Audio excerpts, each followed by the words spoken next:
Bismillah, alhamdulillah, wassalatu wassalamu ala rasulillah wa ala alihi wa sahbihi wa mawalah wa la hawla wa la quwata illa billah. Kalau Allah Ta'ala fil kitabil karim, a'udzu billahi minasyaitonir rajim, bismillahirrahmanirrahim. Laqad kana lakum fi rasulillahi uswatun hasanah liman kana yarjullaha wal yaumil akhir wa zakarallaha katsira. Yang kami hormati Ketua Yayasan Islam Ibadah Rahman beserta stafnya. Yang kami hormati Bapak Kepala Sekolah SDIT Ibadah Rahman beserta staf. Yang kami hormati Ketua Komite Sekolah. Pemateri yang Allah muliakan, insya Allah dari JSIT Pusat ya. Dan Bapak Ibu Dewan Guru serta hadirat, Ibu, Bapak. Pertama-tama marilah kita panjatkan puji dan syukur kepada Allah Subhanahu wa taala karena malam hari ini Allah Subhanahu wa taala mentakdirkan kita untuk bertemu bertatap muka melalui Zoom meeting ya. Tapi tidak mengurangi rasa hormat kita, insya Allah. Ini juga bentuk salah satu bentuk silaturahim di zaman sekarang. Insya Allah tidak mengurangi pahala kita ya. Salawat dan salam semoga senantiasa tercurahkan kepada kedua hasanah kita Nabi besar Muhammad Sallallahu Alaihi Wasallam, para keluarga, sahabat serta kita sebagai umat yang senantiasa mengikuti sunnah-sunnahnya. Bapak dan Ibu yang dimuliakan Allah Subhanahu Wa Taala, pertemuan kita kali ini adalah SOT ya, sekolah orang tua. Jadi sekolah orang tua yang biasa kita adakan setiap sebulan sekali. Mudah-mudahan Allah Subhanahu wa taala memberikan rahmatnya pada malam hari ini kepada kita semuanya. Untuk selanjutnya, marilah kita buka SOT ini, sekolah orang tua ini dengan sama-sama membaca Al-Fatihah. Ala haziniyah wa kullu niyatin shalihah bi karamati Al-Fatihah. A'udzubillahi minasyaitonir rajim. Bismillahirrahmanirrahim. Alhamdulillahirabbil alamin. Arrahmanirrahim. إياك نعبد وإياك نستعين اهدنا الصراط المستقيم صراط الذين أنعمت عليهم غير المغضوب عليهم ولا الضالين. Jazakumullah khair. Untuk selanjutnya kita akan dengarkan tilawah Al-Quran yang insya Allah akan disampaikan oleh Ustaz Cecep. Mangga silakan Ustaz. Assalamualaikum warahmatullahi wabarakatuh. Warahmatullahi wabarakatuh. A'udzu billahi minasy syaithanir rajim. Bismillahirrahmanirrahim. Wa qadara rabbuka alla ta'budu إلا إياه وبالوالدين إحسانا إما يبلغن عندك الكبر أحدهما أو كلاهما فلا تقل لهما أف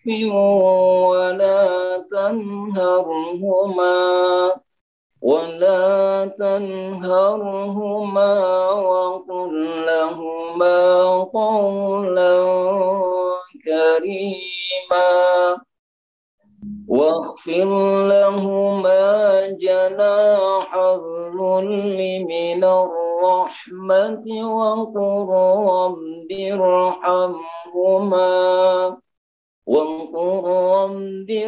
ارحمهما كما ربياني صغيرا صدق الله العظيم.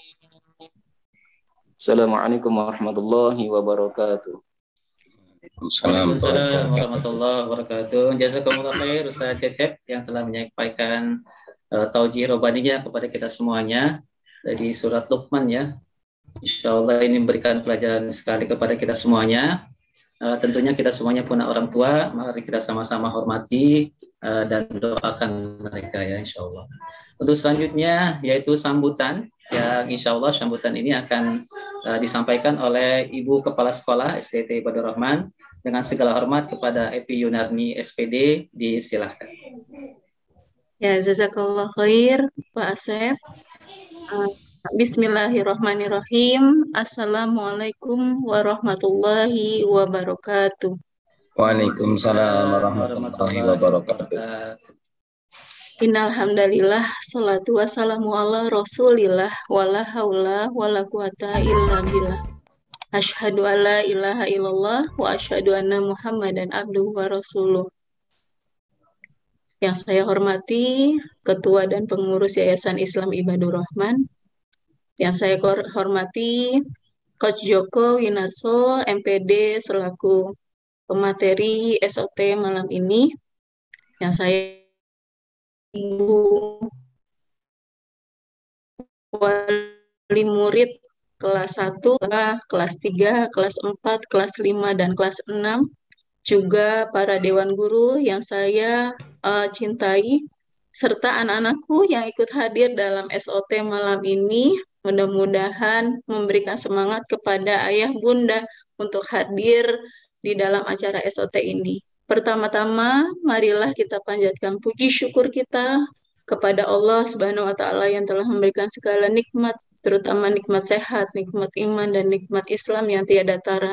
Mudah-mudahan kita dijadikan hamba yang solih, solihah, yang nanti akan dimasukkan ke surganya. Salawat dan salam tercurah kepada kuduah kita, teladan kita, Habib besar Muhammad Sallallahu Alaihi Wasallam, untuk keluarga, sahabat, dan para pengikutnya sampai akhir zaman. Bapak Ibu yang dirahmati Allah, saya ucapkan banyak terima kasih atas kehadirannya malam ini.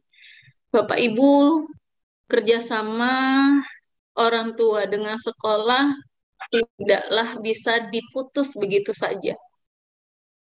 Koordinasi komunikasi harus terus kita bangun, karena memang lini sekolah dan lini rumahlah yang memang penting menjadi fondasi dasar bagi anak-anak kita. Bagaimana mereka menjadi generasi yang luar biasa, yang entah bagaimana kita tidak tahu di masa depan seperti apa. Namun kita berusaha terus menjadi orang tua yang terus memberikan teladan yang baik bagi mereka. Terus bersemangat para orang tua, ayah bunda SDIT Ibadur Rahman, mudah-mudahan kita bisa berhasil menjadi orang tua yang nantinya ketika kita tidak ada di dunia ini, ajal sudah menjemput kita, anak-anak kita bisa memberikan sesuatu hal yang luar biasa buat kita semuanya. Bekal di akhirat nanti, itu yang penting. Itu saja mungkin dari saya. Mudah-mudahan ilmu yang diberikan Coach Joko bisa bermanfaat dan menjadi bekal buat kita semua. Sekali lagi terima kasih kepada Bapak Ibu wali murid SDIT Ibadur Rahman kelas 1 sampai kelas 6, Bapak Ibu Dewan Guru SDIT Ibadur Rahman, para pengurus Yayasan Islam Ibadur Rahman, juga Coach Joko yang menyediakan waktunya. Mudah-mudahan kita bisa mewujudkan suatu generasi Islam yang luar biasa. Akhirul kalam, mohon maaf atas salah dan hilaf. Wassalamualaikum warahmatullahi wabarakatuh. Waalaikumsalam warahmatullahi wabarakatuh. Baik, terima kasih Ibu Evi Yunarni yang telah memberikan sambutannya. Untuk selanjutnya akan mendapatkan ilmu, yaitu tema kita adalah orang tuaku inspirasiku.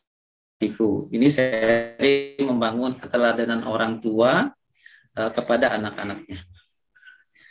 Bapak dan Ibu wali murid yang dimuliakan Allah Subhanahu wa Ta'ala, Rasulullah SAW mungkin teladan kita yang paling sempurna ya di antara yang lainnya, termasuk menjadi orang tua gitu. Rasulullah SAW ada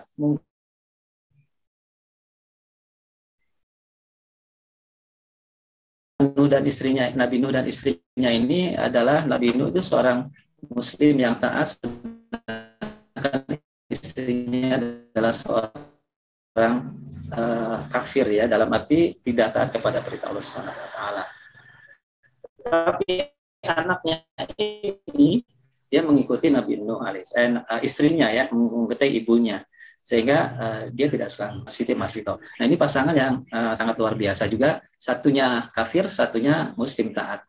Tetapi anak-anaknya itu mengikuti kepada Fir'aun, kepada ayahnya. Yang ketiga, tipe pasangan Nabi Ibrahim alaihissalam dengan Siti Khadijah. Nah, ini tipe yang paling sangat luar biasa nih ya. Satunya muslim taat, istrinya juga alhamdulillah, sehingga melahirkan anak yang sangat luar biasa. Ketiganya itu keempatnya pasangan yang sangat luar biasa, itu pasangan Abu Lahab sama istrinya. Ini pasangan kedua-duanya adalah kafir, sehingga melahirkan juga generasi-generasi yang kafir. Nah, untuk selanjutnya mungkin akan lebih jelasnya dipaparkan oleh Coach Joko Winarso ya pada kesempatan kali ini. Dengan segala hormat guru kita semuanya, Ustadz Joko Winarso, SPD, MPD, Joko Winarso, MPD ya, mohon maaf. Dengan segala hormat dipersilakan. Bismillahirrahmanirrahim. Assalamualaikum warahmatullahi wabarakatuh. Waalaikumsalam warahmatullahi wabarakatuh. Alhamdulillah, alhamdulillahilladzi hadana li hada wa ma kunna linahtadiya laula an hadana Allah. Asyhadu an la ilaha illallah wahdahu la syarika lah wa asyhadu anna Muhammadan abduhu wa rasuluhu la nabiyya ba'dah. Allahumma shalli ala sayyidina Muhammad wa ala alihi wa ashabihi wa man tabi'ahum ila yaumil amma ba'du. Pada Bapak Ibu pengurus Yayasan Islam Ibadur Rahman, pada Ibu Evi, kepala sekolah yang kami hormati, Bapak Ibu guru SDIT Ibadur Rahman, serta Bapak Ibu wali murid SDIT Ibadur Rahman yang kami hormati pula. Alhamdulillah, puji syukur bagi Allah Subhanahu wa taala yang telah menghadirkan kita di tempat ini, di forum ini.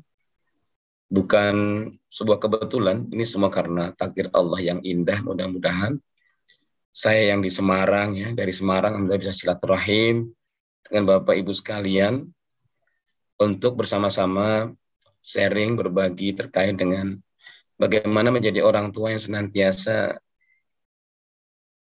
menginspirasi bagi anak-anak kita begitu. Bapak Ibu sekalian rahmati Allah Subhanahu wa taala, betapa kita ini menjadi seorang ayah dan ibu bukan karena kita dipersiapkan dengan baik oleh orang tua kita ya, agar kelak menjadi ayah dan kelak menjadi ibu begitu. Bisa jadi kita ini hari ini dipanggil ayah karena memang istri kita melahirkan anak begitu. Atau kita dipanggil ibu karena kita melahirkan anak. Sehingga yang terjadi adalah kita mendidik anak dengan versi kita gitu.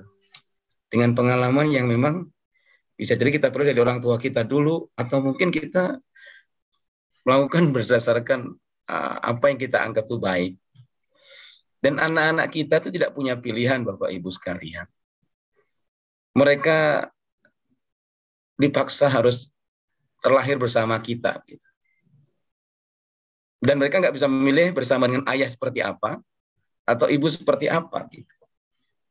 Setelah mereka besar, bisa jadi mereka mulai berpikir gitu. Ternyata ibu temanku lebih sabar daripada ibuku gitu, atau sebaliknya. Ternyata ayah temanku tuh lebih baik daripada, dan seterusnya. Jangan sampai itu terlontar oleh anak-anak kita sehingga mereka merasa bahwa mereka tidak bahagia bersama orang tuanya.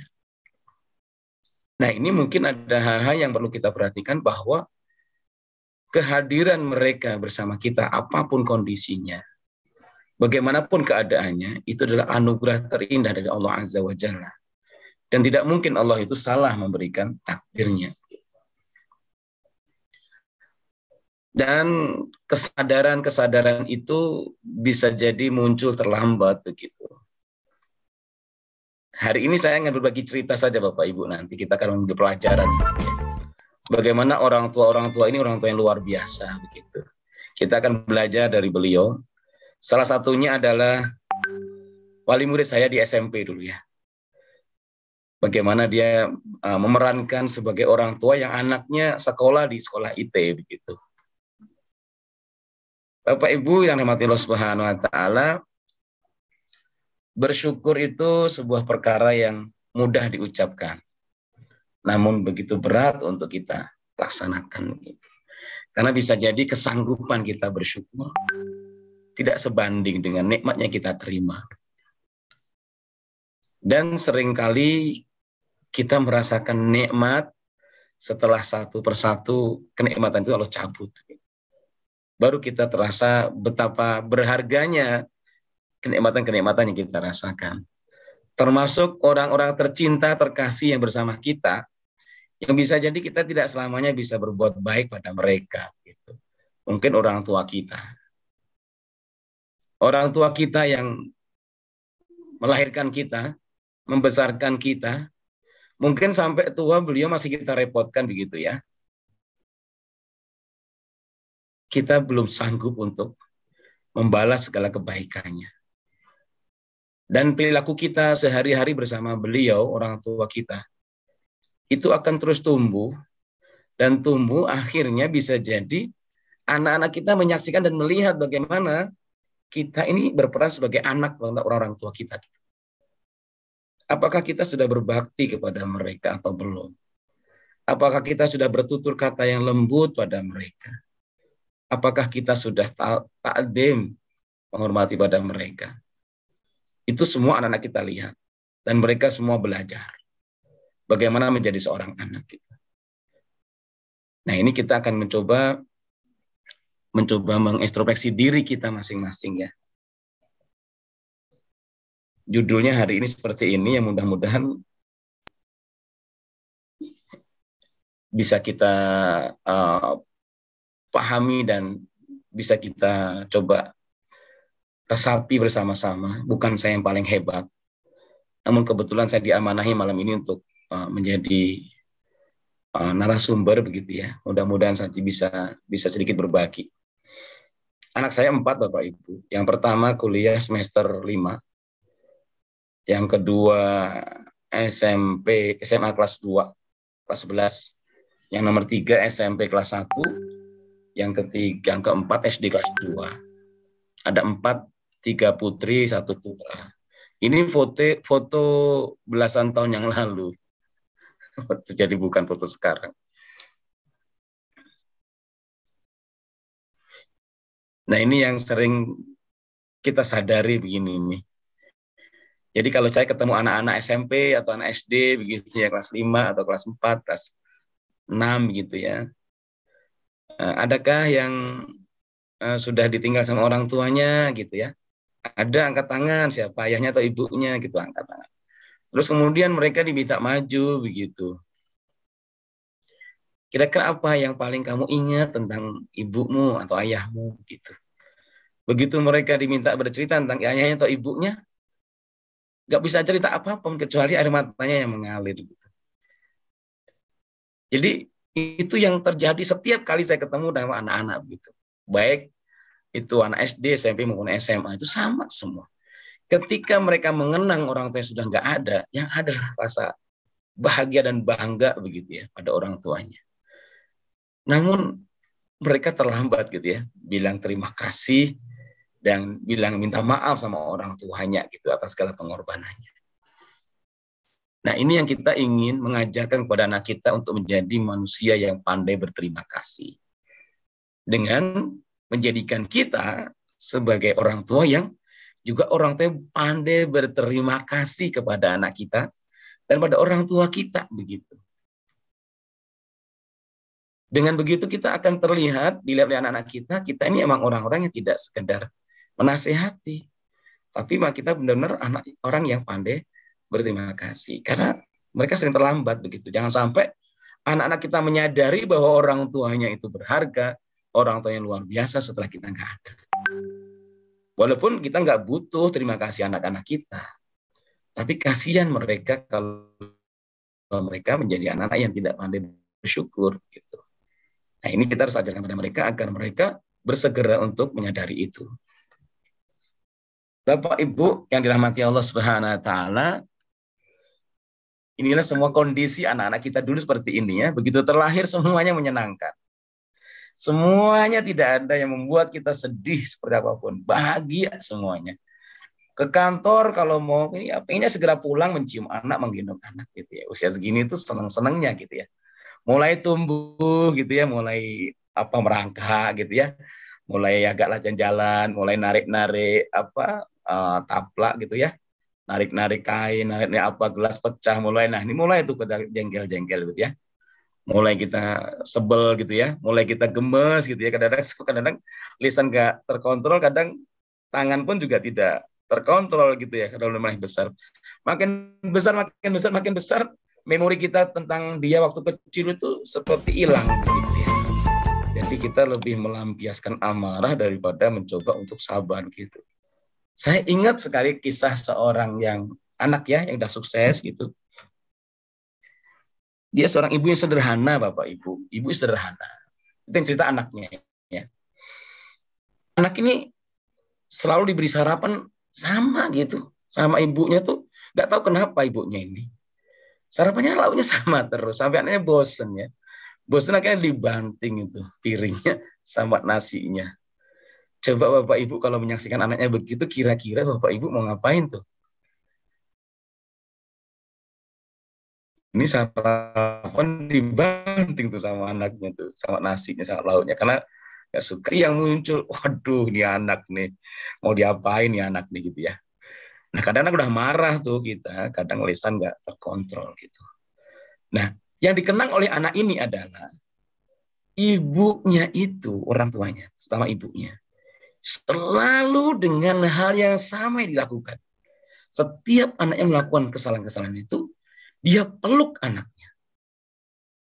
Sabar ya nak, sabar ya nak, sabar ya nak. Kelak kamu akan jadi orang hebat. Itu yang dilakukan setiap kali anaknya bikin berulah begitu. Salah satunya tadi itu Bapak Ibu, coba bayangkan Ibu Bapak sarapan, masaknya susah-susah gitu ya, tiba-tiba diambil sama anak kita. Coba bayangkan saja, itu tidak gampang bagi kita untuk seperti itu, kayaknya gampang. Tapi ibu itu melakukan itu bertahun-tahun. Sehingga si anak itu benar-benar malu akhirnya kemudian dia melakukan hal begitu. Karena ibunya tidak terpancing sama sekali emosinya, sehingga yang muncul adalah doa kalimat yang baik. Si anak ini kalau menang ibunya, nggak ada habisnya beliau tuh menyampaikan betapa keberhasilan beliau hari ini. Salah satu adalah betapa kesabaran dan istiqomahnya ibu untuk mensikapi kenakalan-kenakalan dia. Gitu. Nah, Bapak Ibu rahmatullah SWT, ya ini memang tidak gampang Bapak Ibu, tapi kita bisa belajar bareng-bareng ya, bahwa dia itu mau kita pukul, mau kita bentak, mau kita plototin gitu ya, mau kita apa saja gitu, dia nggak punya pilihan dia, karena dia nggak punya rumah yang lain, dia nggak punya tempat tinggal yang lain, dia punya ayah cuma kita, dia punya ibu cuma kita gitu. Bayangkan rasa takut dia ketika dia bersembunyi di balik pintu atau mepet di tembok gitu ya, ketakutan yang luar biasa sama kemarahan ibunya dan ayahnya. Bayangkan wajah itu. Dia bisa jadi dia belum menyadari tentang kesalahan-kesalahan itu. Namun kemarahan kita penuh kesadaran gitu. Anak melakukan kesalahan bisa jadi bukan di luar kesadaran dia, tapi kita marah dengan penuh kesadaran. Sehingga anak itu terus merasakan bahwa orang tuanya itu tidak bisa membuat rasa aman. Namun dia nggak punya pilihan, dia tetap harus pulang. Dan terus mendapati kemarahan-kemarahan itu. Coba bayangkan Bapak Ibu, dia terpaksa harus terus pulang dan menerima perlakuannya tidak baik gitu. Andai kan dia boleh memilih, ya aku mau pindah rumah aja bersama ayah sama ibu temanku yang baik hati. Tapi dia nggak punya pilihan. Maka yang harus kita yakinkan bahwa ulah-ulah mereka yang menurut kita itu nakal, itu tidak bersifat permanen. yakinlah bahwa suatu ketika dia akan berubah menjadi anak yang sangat menyenangkan. Itu kita alami dan saya pun mengalami itu. Dan bisa jadi anak yang kita puja, yang kita sanjung, itu bisa menjadi anak yang sangat durhaka. Jadi kita harus menjadi orang tua yang flat. Artinya apa? Tidak berlebihan dalam menyanjung, tidak berlebihan dalam marah. Karena semuanya masih bergerak. Sehingga setiap anak mendapatkan hati yang sama dari orang tuanya. Bukan karena pulang dia membawa nilai. Kita senyum, kita peluk dia, kita sambut dengan penuh kehangatan, dan kita berikan senyuman yang paling indah. Namun ketika anak yang datang rapotnya tidak ada yang bagus, kita sambut dengan pelototan, kita sambut dengan kemarahan dan lain sebagainya. Ya Allah, apakah yakin Bapak Ibu yang pulang bawa rapot bagus akan menjadi aset di surga kita? Apa Bapak Ibu yakin yang nilainya jelek hari ini itu akan membawa kita ke neraka? Jangan-jangan nanti malah anak yang nilainya nggak bagus itu yang akan menyelamatkan dari siksa kubur dan menyelamatkan dari surga, yang menyelamatkan kita dari api neraka. Gitu. Saya punya murid itu sampai, Masya Allah, orang tuanya aja bilang, Pak, Bu Guru, saya serahkan anak saya kepada sekolah deh. Saya nggak sanggup lagi nasihati anak saya. Saking udah keterlaluan gitu kata orang tuanya. Kami pun merasakan hal yang sama di sekolah, bahwa anak ini bikin masalah terus.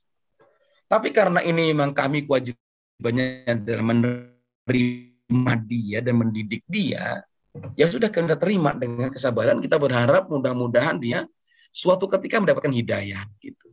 Udah keterlaluan sampai orang tuanya bilang, udah pokoknya saya serahkan pada sekolah, terserah mau diapain asal jangan dibunuh begitu ya. Itu saking sudah mentok ya orang tua. Kemudian kita mencoba untuk bersabar atas dirinya, dan alhamdulillah 5 tahun setelah lulus itu datang ke sekolah Bapak Ibu, memeluk kami bilang terima kasih karena sudah diterima dan tidak dikeluarkan begitu dari sekolah, dan minta maaf kalau dulu sudah bikin banyak ulah begitu. Yang terakhir yang buat kami haru adalah beliau menyampaikan, Pak Ibu Guru, saya mohon doa restu. Loh, kenapa nak? Saya dapat beasiswa. Barakallah. Kemana nak? Ke Saudi. Kemana? Ke Saudi. Sampai S2. Ini anak yang tanda petik dibuang ya di rumah. Di sekolah pun menjadi ini. Tapi 5 tahun berikutnya mendapatkan beasiswa sampai S2 di Saudi. Ini pulang jadi ulama nih anaknya. Kalau hari itu kita punya kesimpulan yang sama dengan orang tuanya gitu ya. Ini anak sudah susah dan lain-lain itu. Coba bayangkan si anak ini. Bagaimana dia bisa menggapai hidayah itu. Tapi kita bersyukur waktu itu masih bisa menerima si anak ini. Dan alhamdulillah dia kembali ke sekolah dengan kabar gembira. Itu artinya bahwa kita tidak boleh menyimpulkan dari setiap episode kehidupan anak-anak kita, Bapak Ibu. Seperti apapun dia. Mau dia nangis bergulung-gulung ya. Berguling-guling di tanah ketika di pasar minta jajan gitu ya. Minta oleh-oleh apapun dia yang buat kita kadang malu gitu. Ya sudah, diterima saja. Gitu. Nggak akan lama anak begitu. Nanti udah besar, kita akan susah ngajak di pasar gitu. Mumpung dia masih bisa diajak ke pasar, kita ajak ke pasar nggak apa-apa. Kita ajak kondangan gitu ya, kadang-kadang ngacak-ngacak makanan gitu. Karena kalau udah SMP, SMA, kadang-kadang sudah malu diajak orang tuanya. Nikmati saja anak-anak yang masih kecil itu. Kita merasakan punya anak itu ya saat kecil begitu. Kalau udah besar, mereka punya acara masing-masing. Maka seperti apapun kisahnya bersama kita, jadikan catatan-catatan indah gitu. Suatu ketika ngumpul bareng waktu mereka udah menikah semua, ini nak waktu kecil kamu nak gitu ya. Seperti ini, ya Allah malu ya gitu ya, malu mah gitu ya. Tapi itulah kisahnya. Yang penting kita jangan kalah gitu. Kita jangan kalah dengan mereka. Semakin kau membenciku, kata anak-anak kita, kata kita ya, maka rasa cintaku padamu makin besar begitu. Kenapa? Karena cinta ini bukan karenamu, nak, tapi karena Allah. Bisa jadi dia hadir bersama kita itu untuk menyempurnakan kehambaan kita kepada Allah. Anak itu bukan semata-mata untuk selalu menyenangkan orang tua gitu. Tidak selalu membuat kita happy terus gitu. Kadang-kadang tangisnya, rewelnya, kenakalannya itu adalah dalam rangka menyempurnakan kesabaran kita dan pengorbanan kita sebagai orang tua pada anak gitu.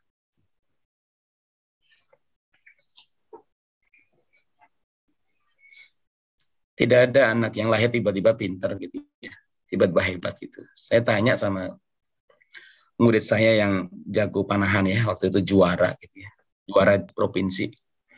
Anaknya kecil ya, badannya kecil juga, tinggi busurnya lebih tinggi daripada tinggi badannya gitu.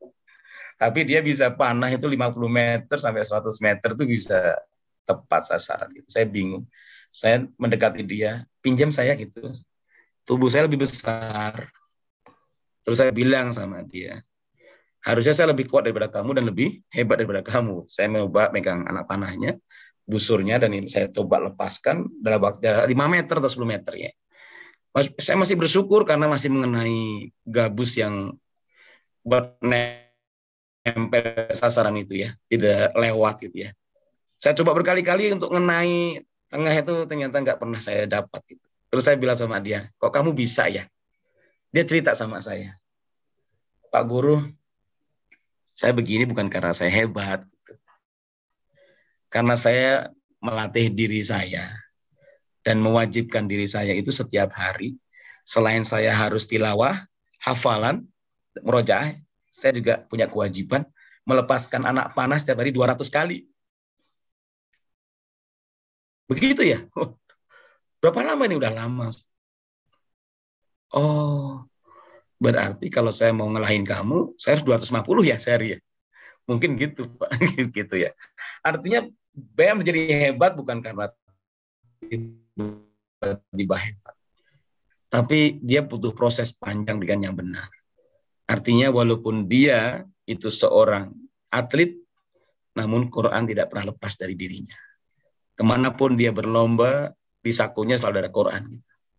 Setiap dia menunggu giliran memanah, dia bukannya ngobrol atau melamun, namun dia ambil Qurannya dan dia baca Quran untuk murojaah hafalannya. Itu yang kita ingin lihat anak-anak kita di Ibadur Rahman ini. Itu bisa terwujud manakala guru-gurunya di sekolah menjadi inspirasi mereka dan orang tua mereka di rumah menjadi inspirasi mereka. Tidak perlu risau dengan lingkungan, karena itu di luar kemampuan kita. Yang perlu kita fokuskan adalah bagaimana sekolah serius membangun karakter itu dan guru-guru yang menjadi teladan dan orang tua di rumah juga demikian. Saya tidak tahu apakah di Serang ada yang begini. Pak Asep, ada nggak Pak Asep?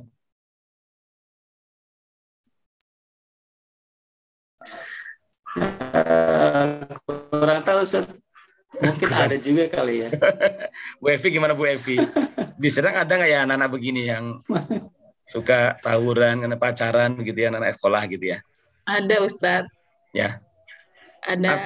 Artinya begitulah kondisi di luar sana begitu ya. Artinya kita akan melihat, menyaksikan anak-anak kita akan tumbuh di antara begitu gitu.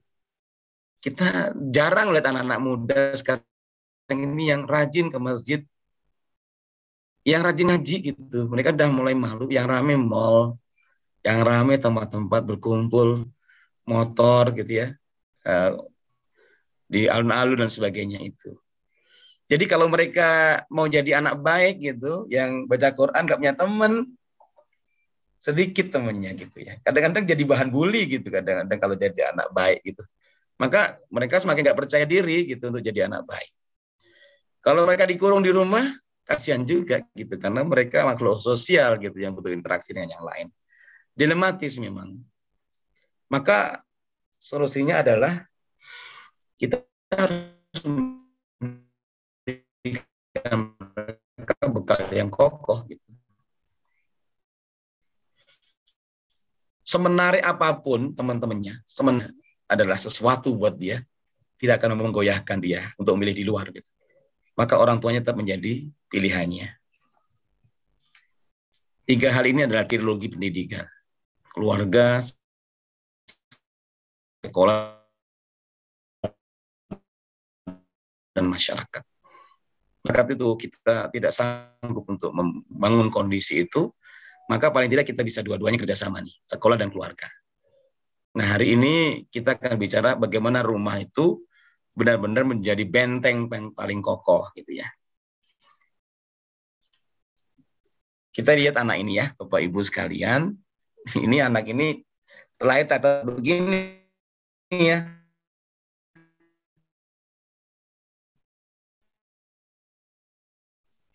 Cacat begini, tapi ya fotografer. Mahal itu ya, mahal. Jadi kalau nggak punya duit nggak mungkin dia bisa beli ya. Harganya mahal. Pasti dia punya duit. Dan ternyata ketika ditelusuri, dia termasuk fotografer yang berhasil.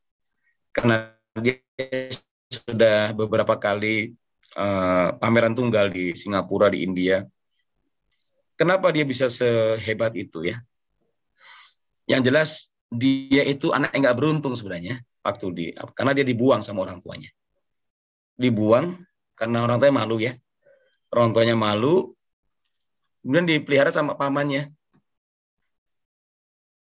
Nah, yang bikin terharu itu adalah di saat dia tumbuh besar dan dia mulai menapaki keberhasilannya gitu ya, secara finansial maupun karir gitu ya. Dia nggak dendam sama sekali sama orang tuanya.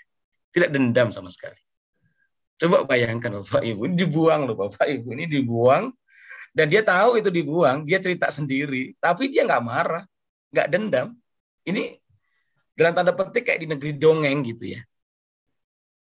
Ini mestinya anak ini marah nih, dendam nih sama orang tua. Tapi dia memilih tidak. Kata dia apa? Aku udah dibunuh saja waktu di kandungan. Dan aku tidak dibunuh saja saat lahir itu sudah beruntung. Saya sudah terima kasih sama orang tuaku. Jadi dia melihat sisi rasa syukurnya gitu. Bahwa orang tuanya masih merelakan diri rahimnya untuk mengandung selama 9 bulan dirinya. Dan tidak dibunuh. Dan saat dia lahir nggak bisa apapun, tidak dibunuh sama orang tuanya. Dia masih bersyukur pada orang tuanya. Sehingga dia berkomitmen, ketika aku berhasil kelak, aku akan kasih hadiah kejutan buat mereka berdua, ibu dan ayahku. Aku akan hajikan mereka berdua. Dan sudah dia laksanakan. Coba bayangkan ini gimana gitu ya. Kita ini kadang-kadang udah ngasih banyak sama anak tuh. Sudah memberikan sepenuh cinta kita pada anak. Tapi kenapa anak masih berani gitu ya. Kenapa anak nggak taat gitu ya. Kenapa anak masih semaunya sendiri gitu? Yang salah di mana? Untuk salah anaknya, ya terserah mau kita menilai apa. Tapi kenapa mereka tidak begitu? Ada lagi Bapak Ibu. Nah ini ungkapan seorang anak. Sekolahku mungkin masih bisa menunggu. Tapi nafas orang tuaku belum tentu bisa menunggu. Ini ada kisahnya begitu. Ini kisah seorang anak yang punya ayah. Ayahnya ayah pungut. Ayah pungut. Ayah apa namanya itu ya? Anak pungut berarti ayahnya ayah tiri ya. Ayah tiri. Karena dia ditemukan di semak-semak oleh laki-laki itu. Di semak-semak tumpukan ini ya, padi gitu ya. Waktu masih bayi merah dibawa pulang. Terus kemudian dipelihara, si laki-laki nggak punya istri, dia pelihara. Kerjanya serabutan, buruh bangunan, ya pokoknya apa aja yang menghasilkan uang dia kerjain. Tetangganya pada bilang, kamu nih aneh, mungut anak nggak punya istri, gimana sih? Gitu. Mau nikah gitu, kata dia enggak gitu. Kenapa enggak gitu? Aku nanti takut kalau istriku nanti nggak sayang sama anak ini, kasihan. Karena rata-rata ibu tiri itu nggak sayang sama anak tiri gitu. Ya udah biar aku besarkan aja sendiri. Ini nggak sekolah, nih bapaknya ini nggak sekolah, buta huruf. Ya Hasilnya dia gitu, tidurnya di balai-balai gitu ya, si anak ini bersama tumpukan wajan bekas, panci bekas begitu ya. Jadi nggak bisa mungkin ada gadget bagus. Yang ada ya dia bisa sekolah aja udah beruntung gitu ya. Tapi qadarullah si anak ini SD, SMP, SMA beasiswa dan sampai masuk fakultas kedokteran beasiswa. Dan karena dia menonjol, pinter ya, dari pihak kampus kemudian kasih beasiswa lagi untuk melanjutkan S2 ikatan dinas untuk jadi dosen di situ. Keren nggak Pak Bu itu? Keren banget ya. Coba tuh Bapak ibunya nggak punya ibu tuh. Bapak aja buta huruf lagi. Bapaknya buta huruf, kerjanya serabutan. Rumahnya aja masih bagus kandang sapi perah di Boyolali gitu. Karena bagus anak kandangnya ya. Ini rumahnya nggak lebih bagus gitu. Tapi si anak keren banget. Dia sampai seperti itu. Lebih keren lagi ketika dikabari ayahnya sakit. Si anak memutuskan untuk pulang dulu ngecek kondisi ayahnya. Sampai di rumah, dilihat ayahnya ini sedang berbaring di atas balai-balai. Yang kemudian dilihat ada air putih di gelas yang masih penuh. Kesimpulan dia apa sebagai anak yang pinter nih? Berarti ayahku nggak bisa turun dari balai-balai karena berarti parah sakitnya, sehingga minum aja nggak bisa gitu. Akhirnya dia putuskan untuk merawat ayahnya. Tiap hari cuci kakinya, buang kotorannya gitu ya. Karena dari hari-hari tidak ada kunjung membaik lebih baik, dia putuskan untuk mengundurkan diri dari kampus. Dia buat surat ke kampus untuk mengundurkan diri mahasiswa dan mengundurkan diri dari calon dosen. Kaget ya, gempar kampusnya. Gempar, kaget, sampai datangi sama dosen-dosennya gitu ke rumahnya. Kenapa sampai dia mengundurkan diri gitu? Seperti apa masalahnya? Nah, begitulah kita sampai di rumahnya, memang dia terkejut ya kondisi rumahnya dan lain sebagainya. Dilihatnya anaknya tidurnya di bawah balai-balai ayahnya tidur. Di lantai begitu ya. Karena dia ingin kalau ayahnya bangun, dia sudah bisa langsung tahu gitu ya. Terus kemudian muncullah dialog ya. Nah, kenapa kamu mengundurkan diri gitu? Mimpimu kan tinggal sejengkal lagi gitu. Apa enggak sayang gitu. Nah, muncullah kalimat ini gitu. Sekolahku mungkin masih bisa menunggu. Tapi nafas orang tuaku belum tentu bisa menunggu. Ini anak-anak milenial, bukan anak tempo dulu. Ini anak milenial, anak sekarang. Yang punya pemikiran seperti ini langka banget. Sekarang orang tua aja susah tuh negosiasi sama anak. Sampai ada orang tua yang bilang sama saya begini waktu habis sholat subuh. Ada seorang ayah yang istrinya sudah meninggal. Anaknya banyak sukses semua. Ada yang di Jogja dari mana-mana gitu. Dia bilang begini, Pak Joko, saya meriang. Saya sampai kesulitan kalau mau masak air panas tuh. Anak saya banyak tapi nggak ada yang di rumah. Saya telepon satu-satu nggak ada yang bisa datang. Katanya sibuk semua. Pak Joko, saya takut kalau saya mati nggak ada yang tahu.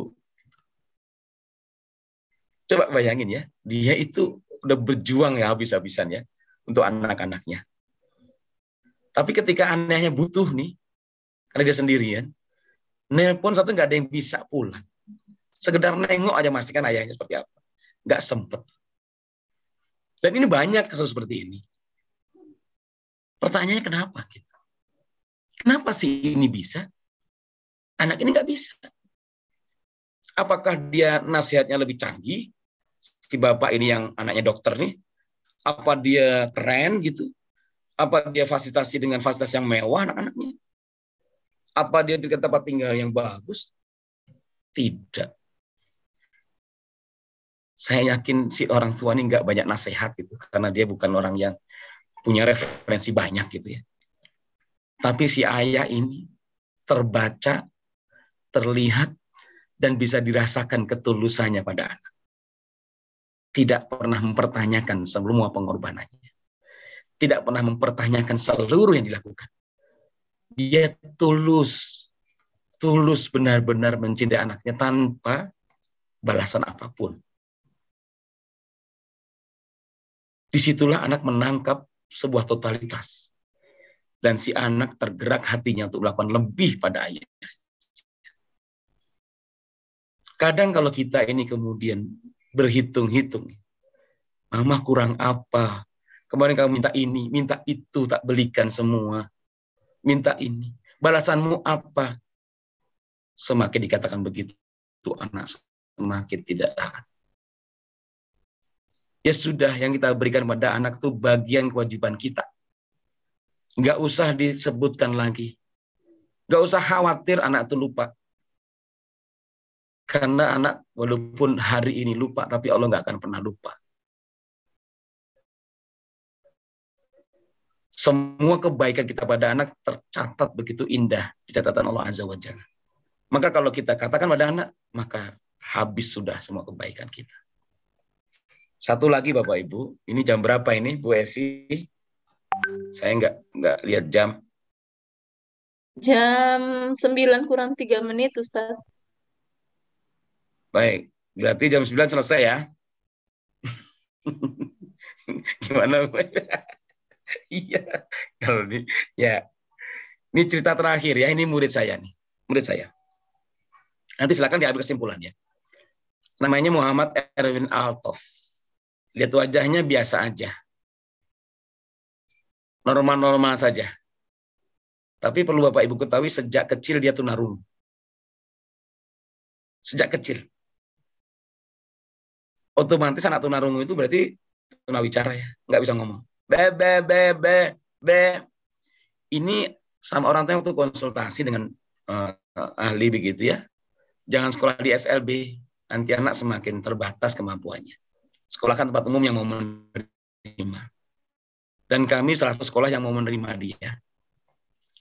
Nah, si orang tua ini menyampaikan kepada kami, Bapak Ibu Guru, ini anak saya. Bukan tanggung jawab Bapak Ibu Guru semua. Tapi ini sepenuhnya tanggung jawab saya. Jadi, saya yang akan ngurus seluruh keperluannya dan apa yang Bapak Ibu Guru butuhkan untuk anak ini, saya akan siap. Bahkan kapanpun membutuhkan, saya telepon saya akan datang insya Allah. Ini komitmen beliau. Sehingga beliau di awal pertemuan anak ini sekolah, berikan pertemuan, ngundang teman-teman guru di sebuah tempat, kemudian beliau menjelaskan bagaimana cara memperlakukan anak tunarungu, agar guru-gurunya mengerti edukasi ya. Kata beliau salah satunya adalah, nggak perlu dengan suara keras, karena percuma, teriak-teriak, dia nggak akan dengar. Tapi dengan mimik yang jelas dan di hadapannya. Wah, ini kalau ngajar sama dia lumayan tuh. Ada 2 kali sesi ya. Sesi ngajar umum klasikal dan sesi privat sama dia di depannya gitu. Menjelaskan. Itu pun kadang-kadang dia nggak bisa nangkep gitu ya, karena kita nggak pandai menggunakan bahasa-bahasa yang mimiknya jelas. Dan beruntungnya adalah Allah kirimkan teman sebangkunya itu keren banget. Bisa menerjemahkan kalimat-kalimatnya walaupun nggak jelas gitu. Be. Saya tanya, itu ngomong apa? Itu yang nomor 2 maksudnya apa Ustadz? Dia tanya gitu ya. Lu kok kamu tahu? Iya, dia tahu gitu. Walaupun ngomongnya nggak jelas, dia bisa menerjemahin gitu. Saya terbantu dengan teman sebangkunya ini, luar biasa. Jadi seperti jadi penerjemahnya itu kemana-mana, dia ngikutin terus, beli ke kantin gitu, juga beli kemana. Nah, ada salah satu saja yang saya ingin ceritakan. Saat anak ini tersinggung atau apa nggak tahu, nggak mau pulang. Kita nggak bisa negosiasi dengan anak tunarungu begini. Bingung mau ngomongnya gimana. Ini kenapa anak nggak mau pulang? Sampai jam sore itu nggak mau pulang, udah sepi gitu. Karena bingung nanti ini anak gimana, nggak pulang-pulang. Akhirnya telepon ayahnya. Karena kita ingat, pokoknya kalau ada kesulitan dengan anak saya, telepon saya saja. Saya telepon, Pak, mohon maaf, ini putranya kayaknya kalau lagi apa ya, tersinggung atau apa, nggak tahu, nggak mau pulang gitu. Kita nggak bisa negosiasi sama anaknya. Oh begitu, baik, diminta nunggu ya, saya akan segera ke sana. Kira-kira berapa lama ya Pak? Sebentar, saya tak cari pesawat tercepat. Gitu. Loh, maksud Bapak apa? Waktu itu sekolah di Semarang ya, Semarang. Posisinya di Kalimantan. Saya sedang ngisi seminar di Kalimantan, berdua dengan teman saya. Tidak apa-apa, nanti saya akan batalkan saya biar teman saya ngisi. saya akan pulang sekarang, mencari pesawat tercepat. Dia pulang ke Semarang. Maghrib sampai di sekolahan. Kami masih nunggu. Saya nggak bisa ngomong apa-apa tuh. Beliau menyampaikan itu nggak main-main. Di Kalimantan dia relakan untuk pulang, sekedar menjemput anaknya untuk pulang. Itu membuat kami merasa inilah harusnya orang tua berkomitmen seperti ini. Bahwa segala hal yang dia sedang tekuni itu karir, pekerjaan, rupiah, aset, tidak ada yang lebih berharga kecuali anaknya. Ketika dia bisa menempatkan itu dengan benar, anak ini menjadi anak yang luar biasa. Anak yang harusnya menjadi beban, tapi kini menjadi anak yang membanggakan. Si anak ini telah menyelesaikan di UGM dengan cum laude. Dan dia juga sekarang sedang menyelesaikan S2-nya di UI. Anak normal saja susah tuh. Tapi barokah dia. Dia nggak pernah putus tahajud dan Senin Kamisnya ya. Kenapa? Karena orang tuanya ajarkan begitu. Saya selalu dapat WA dari orangnya tuanya jam 3 malam, dini hari. Untuk ngajak sholat tahajud. Dan anaknya pun ngikutin dia. Jadi si anak ini tahajud gak putus, Senin Kamis gak putus, dan hafalannya juga baik.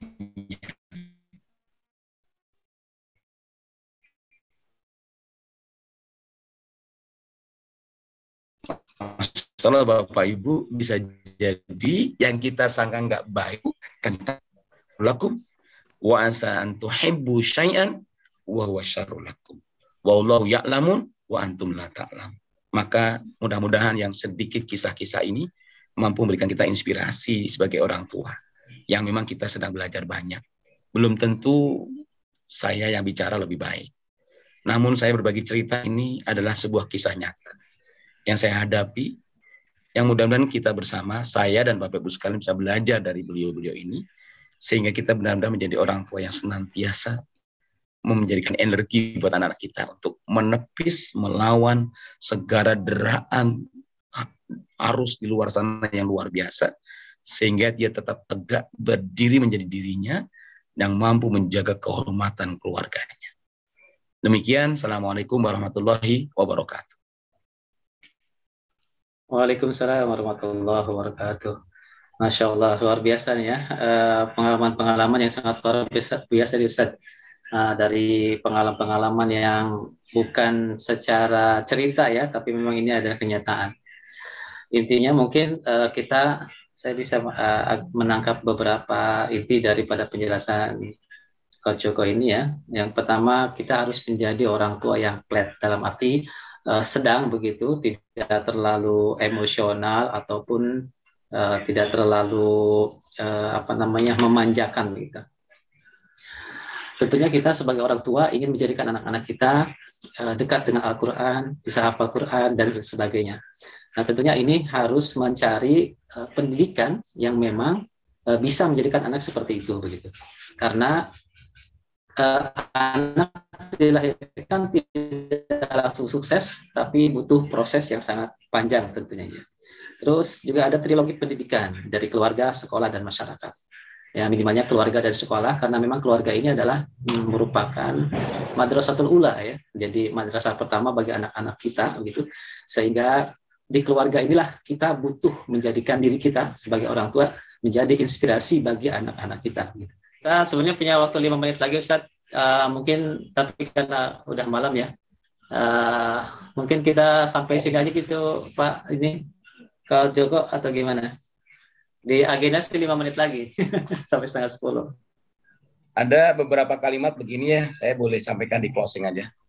Boleh langsung closing statement aja Ustaz. Closing statement aja ya. Jadi mangga silakan. Bagi yang pertama, kita harus baru membangun keyakinan ya. Pikiran positif pada anak kita itu seperti apapun kondisi dia. Itu yang minta sama Allah ya. Ya Allah, berikan kami kekuatan ya Allah untuk senantiasa mensyukuri anak ini ya. Karena tidak mudah ya, tidak mudah. apalagi kalau sudah bertemu dengan teman-teman yang lain gitu, sudah saling menunjukkan nilai rapot atau mungkin piala gitu, kadang kita merasa nggak pede gitu. Maka yakinlah bahwa Allah tuh berikan yang terbaik buat kita, dan yakin pasti ini anak akan mendatangkan keberkahan di dunia wal akhirah. Itu yang pertama. Yang kedua, orang yang paling berbahagia tidak selalu memiliki hal-hal terbaik. Tapi orang yang paling berbahagia adalah orang yang selalu melakukan yang terbaik di setiap momen yang hadir dalam hidupnya. Memiliki anak tunarungu itu bukan yang terbaik. Tapi karena dia melakukan yang terbaik, maka bisa menghadirkan kebahagiaan dan keberkahan bagi keluarganya. Demikian Pak Asep. Mohon izin, mohon diikhlaskan segala khilaf. Semoga keluarga besar SDIT Ibadur Rahman senantiasa kompak solid untuk membawa bekerja sama menjadikan putra-putri kita menjadi anak-anak yang robbani dan robbaniyah, yang senantiasa taat pada Allah dan Rasulnya, dan berbakti kepada orang tuanya, dan mencintai agama dan bangsanya, insya Allah. Amin, amin, amin. Saya Kocoko, jazakallah khair atas segala ilmunya. Mudah-mudahan kita bisa menambah ya pengetahuan kita, menambah ilmu kita. Tentunya kita sebagai seorang tua, orang tua yang memang harus menjadikan inspirasi bagi anak-anak kita.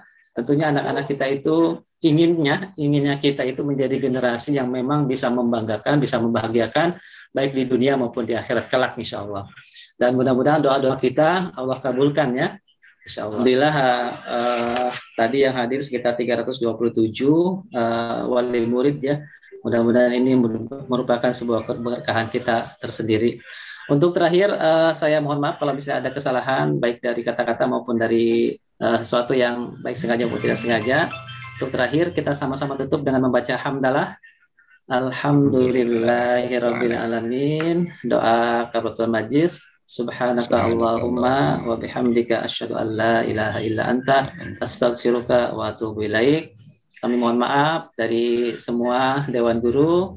Billahi taufiq wal hidayah. Walafu minkum. Wassalamualaikum warahmatullahi wabarakatuh. Waalaikumsalam warahmatullahi wabarakatuh. Pamit Bapak Ibu sekalian. Terima kasih. Silakan Kak Joko.